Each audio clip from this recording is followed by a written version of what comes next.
The galactic predators held no fear until they clashed with humanity. Pay attention, as I'm only recounting this once. Actually, who am I kidding?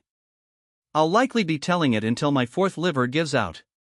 I'm Krav Vortekch, formerly Chief War Strategist of the Draxian Dominion, the most dreaded species across 7 galactic sectors.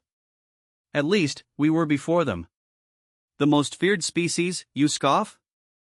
Oh, you poor, uninformed creature. Allow me to enlighten you as I finish this fermented root juice. Potent batch today. We Draxians evolved on Drax Prime, a truly nightmarish world with a gravity 1.8 times the standard for most species. Our atmosphere teemed with sulfuric compounds that would dissolve the respiratory systems of most beings. Our oceans were acidic enough to corrode metal. As for our wildlife, every single creature was either venomous, armored, or both. We didn't just survive, we conquered. The average Draxian stands 3 meters tall, with exoskeletal plating capable of withstanding direct energy weapon fire. Our muscles, developed under crushing gravity, granted us strength sufficient to bend durasteel. We possess 4 arms, each ending in retractable talons sharp enough to slice through battleship hull material. Redundant organ systems, 3 hearts, 2 brainstems, 4 lungs. Kill us once, and we continue fighting. You have to kill us at least 3 times to keep us down. When we achieved space travel 400 cycles ago, we expanded swiftly, violently, beautifully. The Merlin Confederation's warriors were famed for their speed. We were slower, true, but their claws couldn't penetrate our hide, while ours, well, let's just say they learned new definitions of disembowelment. Their confederation is now our most productive mining sector.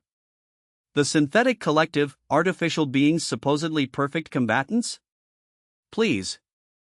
Their logic circuits couldn't comprehend our battle rage.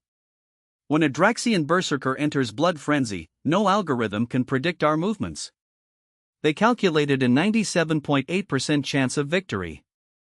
They miscalculated the Vari hive, insectoid telepaths who attempted to overwhelm our minds. Our dual brainstems rendered their psychic attacks akin to, what's that human expression, a tickle. We crushed their hive queens personally. I still wear one's mandible as my ceremonial belt clasp. For 4 centuries, we expanded, conquered, and ruled. Lesser species learned to bow or be broken. Most chose wisely and now enjoy our protection. Those who resisted became cautionary tales. Our battle fleets became symbols of inevitable doom. If the Draxian war horns sound in your system, prepare your death rites, became the whispered warning across thousands of worlds. And then we encountered a small, blue-green planet at the edge of an unremarkable spiral arm. The inhabitants called it Earth. We called it our next trivial conquest. We were wrong. Oh, so dramatically, catastrophically wrong.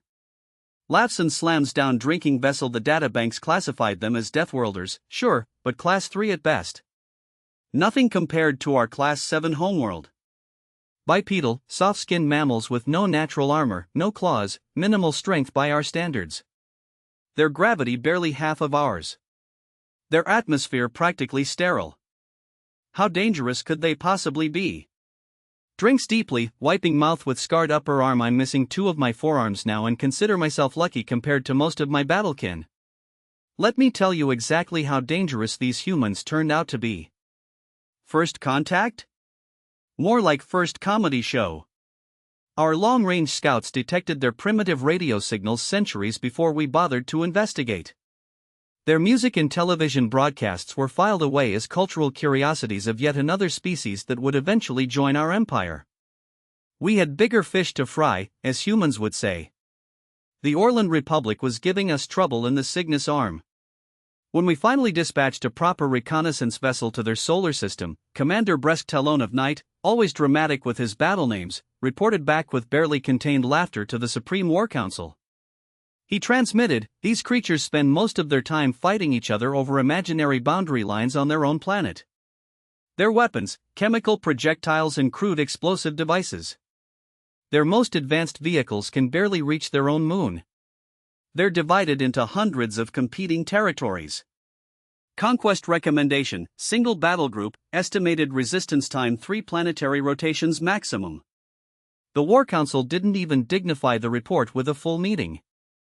Admiral Greenaxe, may her fragments rest in the void, simply authorized a standard intimidation package, 1 destroyer, 2 support craft, 50 dropships.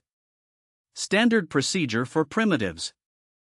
Appear over major population centers, demonstrate overwhelming technological superiority, accept immediate surrender, install puppet governance.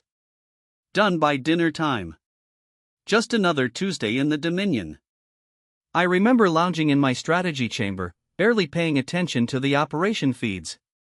My youngest spawn was having molting problems, and I was more concerned with that than yet another trivial conquest. The biggest debate among the command staff was which human nation to use as our primary administrative proxy after surrender. Their United Nations seems to be their attempt at global governance, pathetic but a useful framework, Senior Administrator Vex suggested, not even looking up from his neural tablet as he scrolled through human data packets our probes had intercepted. Useless bureaucracy, Fleet Commander Dree countered, sharpening her ceremonial talons. The military powers are what matter. This United States, or perhaps this China entity, seem most efficient for our purposes. I yawned, all 4 arms stretching above my head. Just follow standard protocols. Blast their largest military installation to demonstrate power, accept their surrender, sort out the governance details later. That dismissive yawn would become the most regretted gesture of my military career. When our destroyer, the inevitable subjugation, appeared over the human military facility designated Pentagon, we expected immediate panic followed by desperate diplomatic transmissions, standard procedure. Let them sweat for exactly half a planetary rotation before accepting communication. Psychological warfare basics. But the humans, they responded in under 6 minutes. Not with diplomatic channels, but with antiquated jet aircraft carrying nuclear-tipped missiles. Are they serious? Tactical Officer Mesa laughed over the command channel. These projectiles are moving so slowly our automated defense systems don't even register them as threats. The primitive fools are sending museum pieces against us.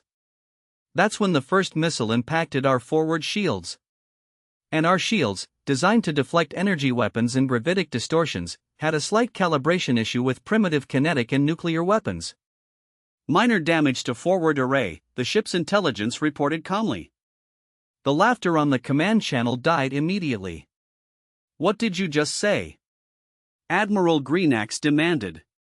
Minor damage, the intelligence repeated, recalibrating defensive parameters. It tinted.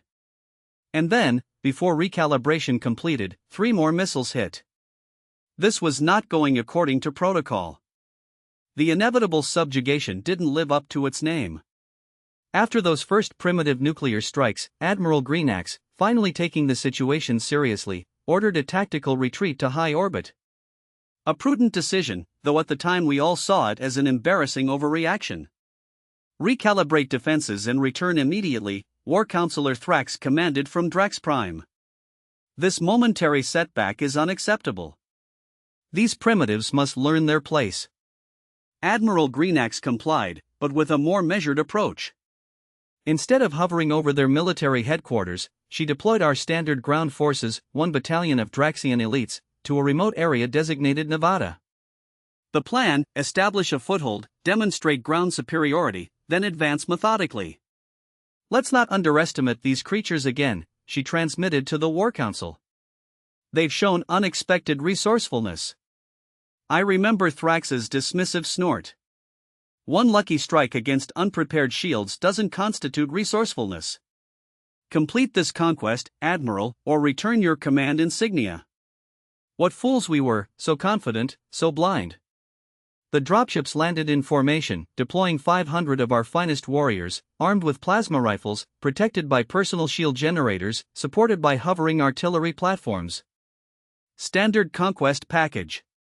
Our warriors stood 3 meters tall, protected by natural armor that could withstand direct energy weapon hits.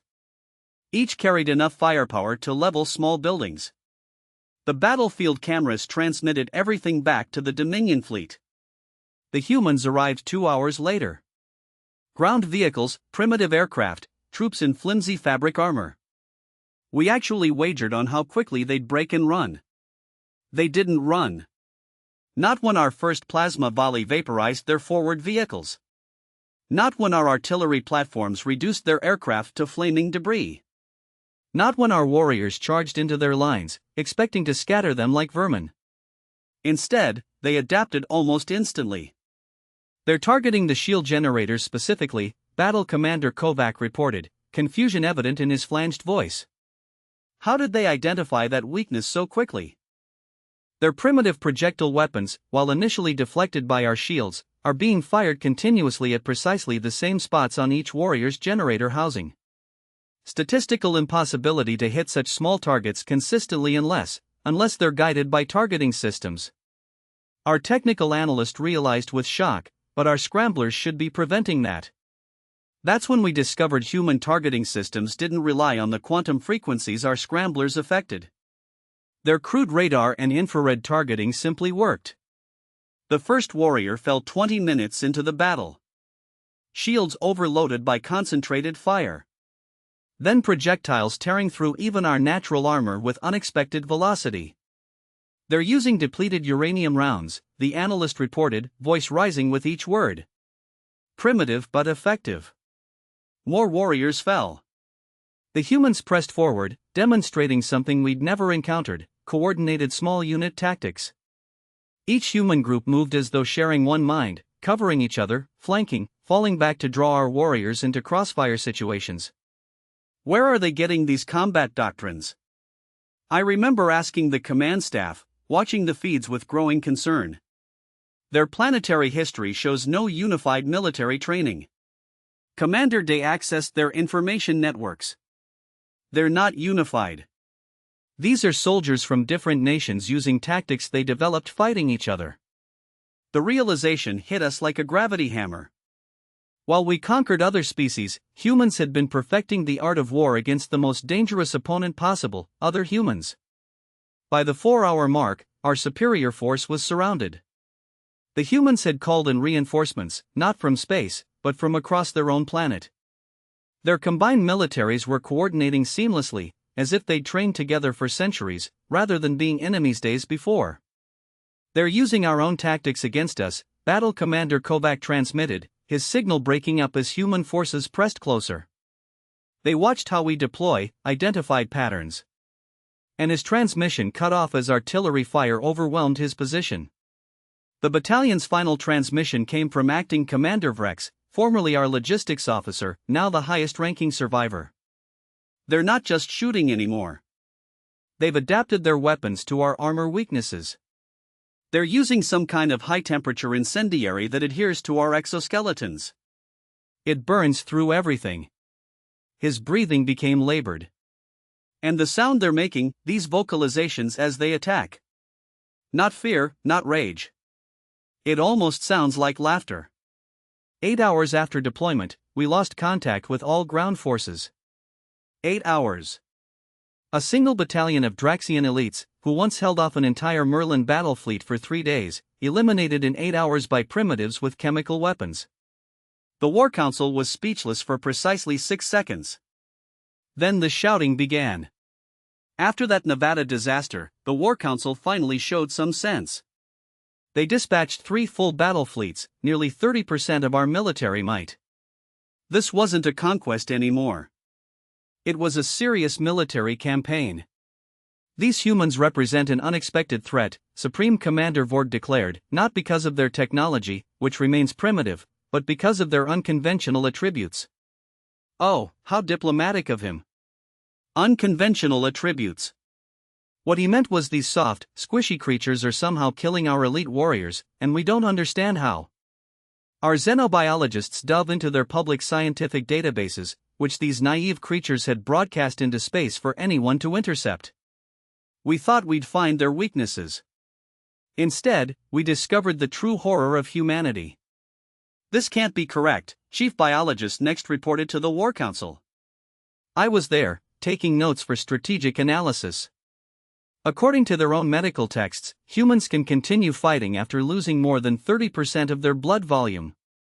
That's impossible, War Counselor Thrax scoffed. No sentient species can function below 80% optimum biochemical balance. They don't just function, Next continued, mandibles clicking nervously. Their bodies enter a state they call adrenaline response, which temporarily enhances their physical capabilities despite injury. The chamber fell silent. Even for Draxians with our redundant organs, this seemed like biological heresy. Furthermore, Next continued, humans can sustain operations with minimal rest for over 72 hours. 3 full cycles without hibernation. Someone gasped. And their recovery requirements are minimal. Their warriors regularly engage in what they call forced marches, continuous movement over difficult terrain while carrying equipment weighing up to 60% of their body mass. I remember laughing nervously. But they're soft-bodied. Their muscle density is 1/3 of ours. This must be propaganda. Next shook her head. We captured surveillance footage of their military training. It confirms everything. And there's worse than unkillable creatures that don't sleep. Thrax rumbled, they call it persistence hunting.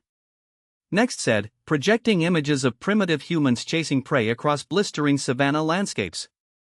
Before they developed projectile weapons, humans hunted by simply following their prey, not ambushing. Following for days until the stronger, faster prey collapsed from exhaustion. The War Council chamber erupted in disbelief. Their pursuit predator evolution means they can regulate body temperature through sweating and expelling water through skin pores to cool themselves. They can maintain pursuit in environmental conditions that would cause most species to seek shelter. So what you're saying, I interrupted, is that we're fighting an enemy that doesn't stop, doesn't rest, keeps coming despite injury, and historically hunted by simply outlasting their prey? Precisely, war strategist Vortekch.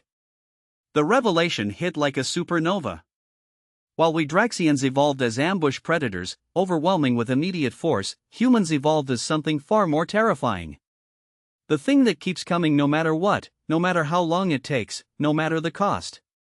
The psychological implications are concerning, I whispered. Our warriors expect enemies to break, to flee, to surrender when outmatched. But if these humans evolved specifically to never give up? Supreme Commander Vord finished my thought, then they may not understand the concept of surrender at all. From across the chamber, Fleet Admiral Zerx, oldest of our commanders, spoke the words that would become our new battle protocol: we can no longer expect to defeat humans. We must completely annihilate them, down to the last one. Little did we know that's exactly what they were thinking about us. The 3 battle fleets arrived in Earth's system with overwhelming force, 15 capital ships, 45 destroyers, hundreds of support craft, enough firepower to reduce a planet to molten slag. Standard protocol for Class 4 threats and above. Fleet Admiral Zerx took personal command, establishing a staging area behind their lunar satellite. The plan was elegantly brutal: systematic destruction of all military assets, followed by precision strikes on population centers until surrender. No ground forces this time, Zerx declared. We fight from orbit, where our technological advantage is insurmountable. The first wave targeted their orbital defense satellites, primitive weapons platforms, and communication arrays. Our beam weapons sliced through them like ceremonial blades through feast meat. The humans responded with more nuclear missiles launched from planetary surfaces. Our shields, now properly calibrated, deflected them easily. Phase 1 complete, Tactical Officer Jens reported. Their orbital assets are neutralized. Moving to Phase 2, Military Installation Targeting.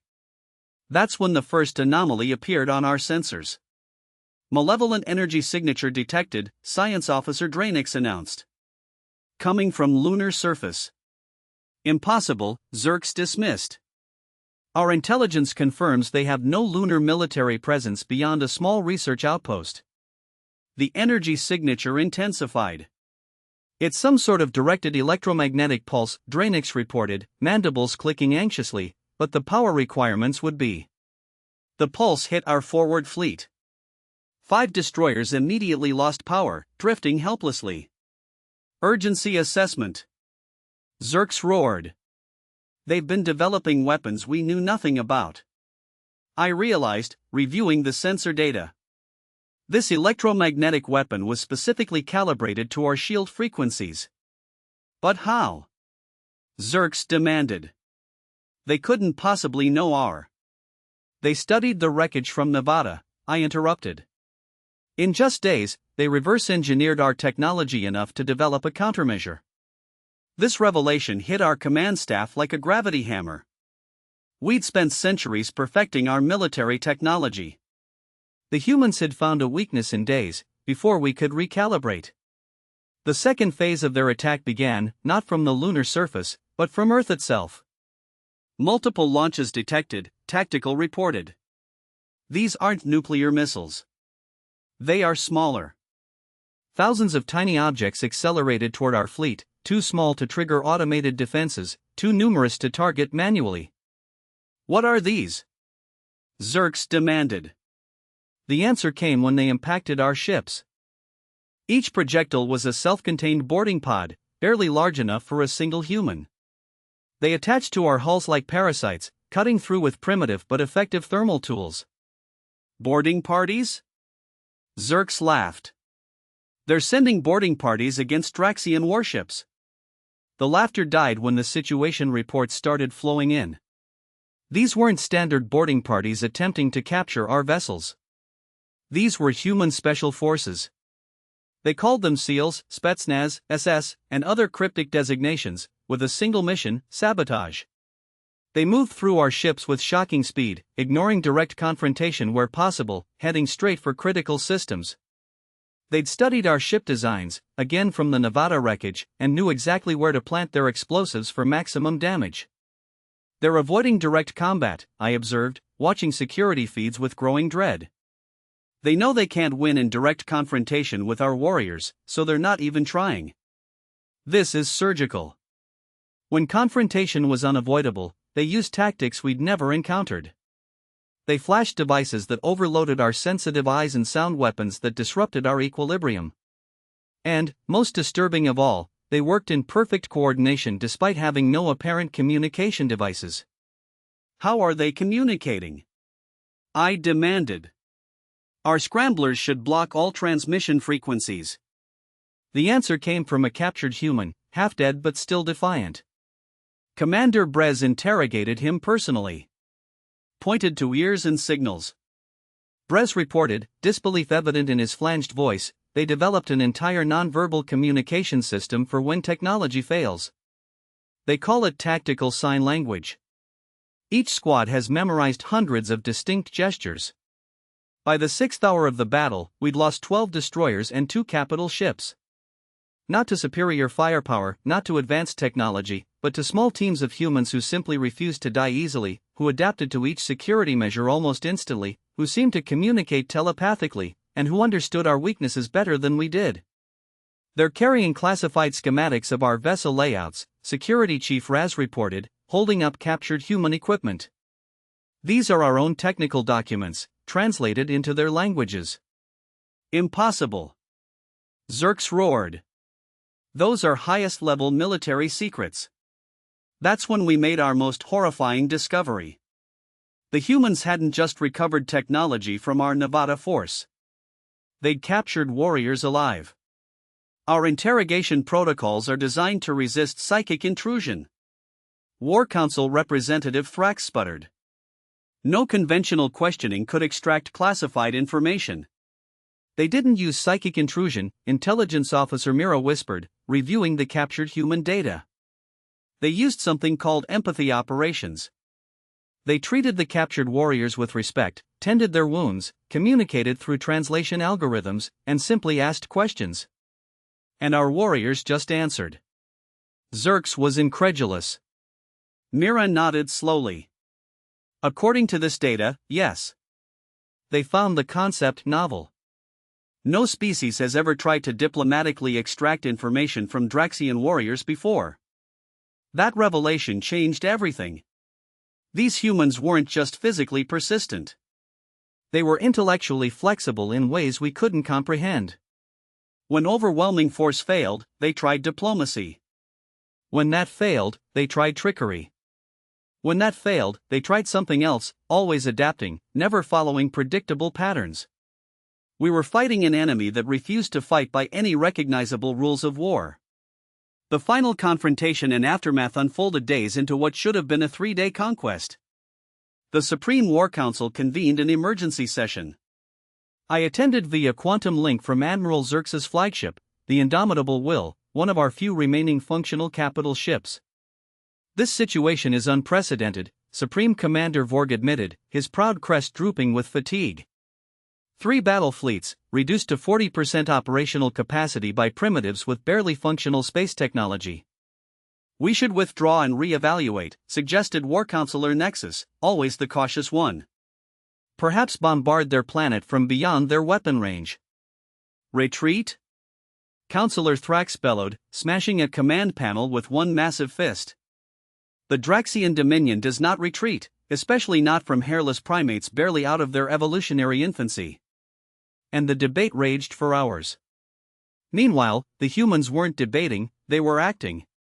Their improvised fleet, a hastily assembled collection of modified civilian vessels, experimental military craft, and repurposed satellites, continued harassing our forces. Not enough to destroy us outright, but enough to prevent coordinated action. They're keeping us off balance intentionally, I reported to the Council. Their strategy isn't to win through direct confrontation. It's to prevent us from leveraging our advantages while they prepare something else. Prepare what? Xerx demanded. That question was answered 3 hours later when our long-range sensors detected a massive energy surge from Earth's surface. Multiple launch signatures. Tactical Officer Jensen shouted. Thousands of them, from all planetary quadrants. More boarding craft? Xerx asked, mandibles twitching nervously. No, I replied, studying the signatures. These are different. Larger. And they're not targeting our ships. The human launches weren't weapons at all. They were evacuation vessels, crude but effective transport ships carrying thousands of humans each, burning atmosphere at reckless velocity. They're abandoning their planet, Xerx wondered, confusion evident in his flanged voice. No, I realized with sudden, terrible clarity. They're ensuring species survival before they do something desperate. As if responding to my words, communication channels activated across all frequencies. A single human face appeared on our command screens. A female with dark skin and silver-streaked hair, wearing some kind of military uniform adorned with colored symbols. Attention Draxian forces, she said, her words translated by our systems. I am Admiral Elena Reyes of the United Earth Defense Force. You have invaded our home, killed our people, and threatened our existence. We offered surrender terms yesterday. You ignored them. We received no surrender offer. Xerx sputtered indignantly. Check the diplomatic channels. I hissed. Not the military ones. Too late. Our communication officers discovered the message, a formal offer of conditional surrender with surprisingly generous terms, sent to channels normally reserved for post-conquest administrative communications. The human admiral continued, since you have chosen to ignore our offer, we are implementing Protocol Omega. You have 30 minutes to remove all forces from Earth orbit before we activate our planetary defense system. The transmission ended. Planetary defense system? Xerx scoffed. They're bluffing. They have nothing that can threaten our remaining fleet strength. But something in the human's eyes, a cold certainty devoid of fear or deception, disturbed me deeply. I recommend immediate withdrawal to lunar orbit, I said. Based on an empty threat? Xerx laughed. Your recent failures have made you paranoid, strategist Vortekch. 29 minutes later, as the command staff still debated, Earth changed forever. At first, we thought they'd initiated planetary self-destruction, a drastic but not unprecedented last resort among cornered civilizations. The energy readings spiked beyond anything our sensors could properly measure. The planet's magnetic field fluctuated wildly. Tectonic activity increased 1,000-fold in seconds. By the first egg, they're destroying their own homeworld rather than submit. Xerx gasped. But destruction wasn't their plan at all. The planet's surface began shifting. Massive sections of continental crust slid apart, revealing what we'd never detected: a planetary engineering project of incomprehensible scale. The humans had hollowed out entire tectonic plates, converting their planet's interior into a weapon system. Impossible, our science officer whispered. The energy requirements alone would exceed the total output of their civilization for centuries. From the newly opened fissures, massive weapon arrays emerged, thousands of them across all continents, rising from the planet's mantle like the tentacles of some awakening cosmic horror. Targeting systems active. Tactical reported, voice trembling. They're locking onto every ship in our fleet simultaneously. Evasive action. Xerx ordered. Too late. The weapon fired, not energy beams or projectiles, but something far worse: gravitational distortion waves. Focused with precision our scientists had theorized but never achieved. Each wave created a localized spacetime disruption that literally tore matter apart at the molecular level. 5 capital ships and 17 destroyers disappeared in the first salvo. Not destroyed, but disintegrated. Converted to their component atoms in microseconds. Full retreat. Xerx bellowed, all pretense of Draxian superiority abandoned. Our remaining vessels fled in disarray, acceleration drives straining beyond safety parameters. The human weapon arrays tracked us, continuing to fire with devastating